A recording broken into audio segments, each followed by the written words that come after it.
Donald Trump today has announced that he will not be attending the presidential inauguration set to be held on the 20th of January. This comes after two members of Donald Trump's cabinet resigned on Thursday with 13 days left for his administration, and this is in protest over the storming of the Capitol by a mob of the president's supporters. The Education Secretary and Transportation Secretary, the only two women in Trump's inner cabinet, both said they could no longer remain in office after the violent rampage on a ceremonial session of Congress that certified President-elect Joe Biden's victory. Education Secretary Betsy DeVos on Thursday became the second member of President Donald Trump's cabinet to quit over a mob attack on the U.S. Capitol, saying he helped incite the violence. Terming it an unconscionable behavior for the country, DeVos became the second member of Donald Trump's cabinet to resign in protest over the storming of the Capitol by supporters.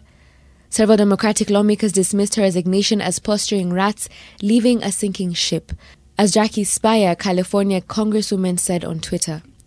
Democrats said that the secretary should have instead worked to remove Trump from power under the Constitution's 25th Amendment, which allows a majority of the cabinet to vote to remove the chief executive if he is deemed unfit to serve.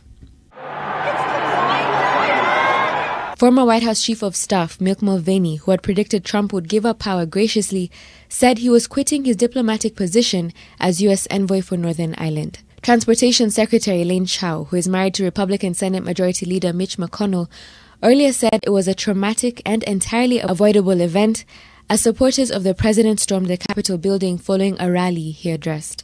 Transportation Secretary Elaine Chao, who is married to Republican Senate Majority Leader Mitch McConnell, earlier said it was a traumatic and entirely avoidable event as supporters of the president stormed the Capitol building following a rally he addressed. Deputy National Security Advisor Matt Pottinger, a key architect of Trump's hawkish stance on China, resigned hours after the unprecedented scenes at the Capitol. Another departure was Stephanie Grisham, a former White House press secretary, now working as spokeswoman for First Lady Melania Trump. The outrage across Washington is feeding growing speculation that more senior Trump administration figures may be leaving. Particular focus has been put on Robert O'Brien, who holds the key post of National Security Advisor.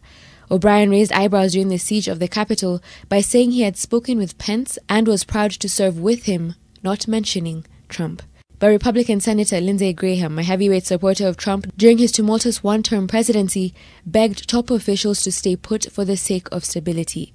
Trump, in a video later on Thursday, finally acknowledged that he would be leaving office on January 20th and condemned the violence, but did not congratulate Biden. The demonstrators who infiltrated the Capitol have defiled the seat of American democracy. To those who engaged in the acts of violence and destruction, you do not represent our country. And to those who broke the law, you will pay.